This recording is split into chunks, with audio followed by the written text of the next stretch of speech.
Word up. Word up. Spray your phone. Get ready.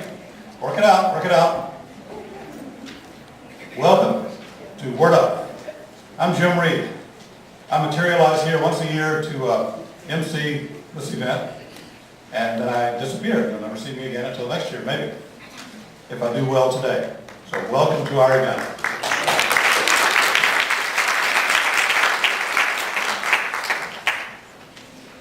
Haruyo Miyagawa is the head of all of this, and without her, this would not be happening.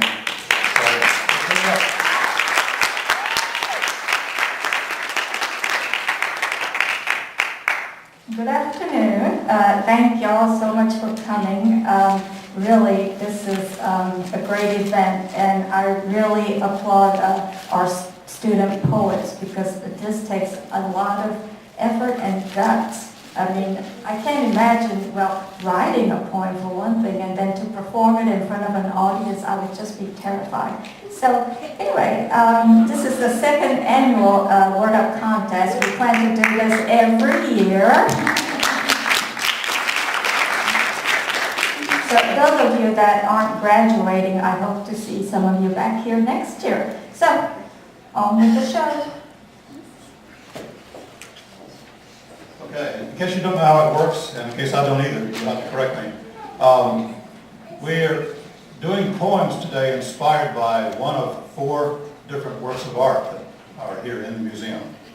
One is a portrait of Lady Helen Vincent, Viscountess de Birmingham by John Singer Sargent. It's located in the American Gallery's exhibit on the 2nd floor, and the PowerPoint decided to die or take a Sunday off.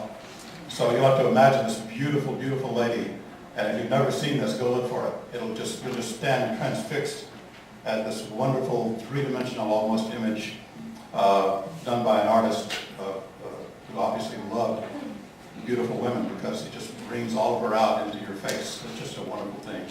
Looking down Yosemite Valley, California by Albert Bierstadt is located also on the 2nd floor, and that is as the poems hopefully today will suggest, is a painting you can sit and suddenly you're teleported. Scotty brings you into another world and you're inside that thing, and sometimes it's hard to get out, but it's fun to look at. Headdresses of the Sioux people, located in the Native American galleries on the 3rd floor. These are the basic primal things that started America, so it's something very important to look at. Female helmet mask of the Mende people, Sierra Leone, is located in the African galleries on the 3rd floor. So these are the 4 inspirations, and you'll have to imagine them, and then the fun part will be to go and see them and see if it in any way matches the inspiration of the poet whose interpretation it was. Does that make any sense? No? Okay. I'm going to let Sharif, one of our judges, explain to us how Word Up works and what the rules are. And they're written here on the program, but just in case you have any questions or he wants to emphasize anything more than anything else, would you mind turning to the audience? And you can stay where you are. I can give you a mic. Would that help? I think You're used to performing. Yeah, absolutely. So, well, basically what we're doing is kind of in the slam poetry tradition, started in largely part in Chicago in 1984 by a gentleman named Mark Smith, who popularized the idea of poets having a forum, a platform in the cafes to discuss, their work and to get it across and express themselves, but at the same time to have a competition of sorts, which is really kind of just a demonstration of the skills, but to give people incentive to come up and perform their poems in the best way, in the best tradition that they can. So it's just kind of a challenge for artists to sharpen themselves and sharpen their craft and present it in front of a large group of people. So I'm not going to get too far into it because the best way to explain it is just through experience. So that's kind of the tradition, a little bit of the history.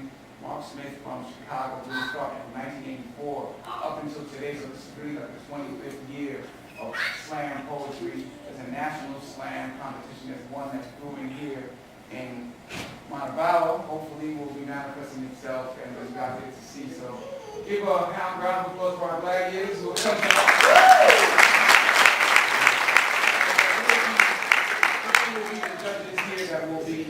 taking care of the scoring. We'll be lifting our cards up. You guys can show by a round of applause your agreement or disagreement with our decisions, but nevertheless, we have to make them. So that's so enjoy the show. Our three judges, Sharif and then Jerry and Kirk Hardesty, are the power behind everything, and without them, nothing happens. They move the universe for the next few minutes. So pay attention, be respectful. Some of the third place winners in the school contest will give us a warm-up. Now, come on up. They will not be included in the competition, but the judges will grade them to sort of give you an idea of how this is going to work.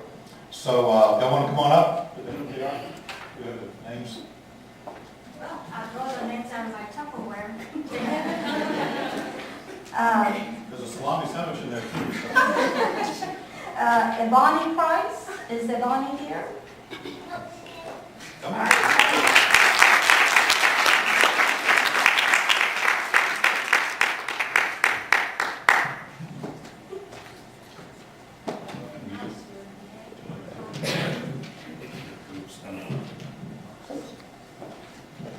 Hi, my name is Eboni Price, and the title of my poem is The Queen of the Sea.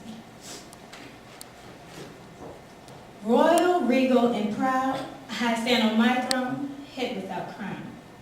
I am the epitome of power, perfect in every way.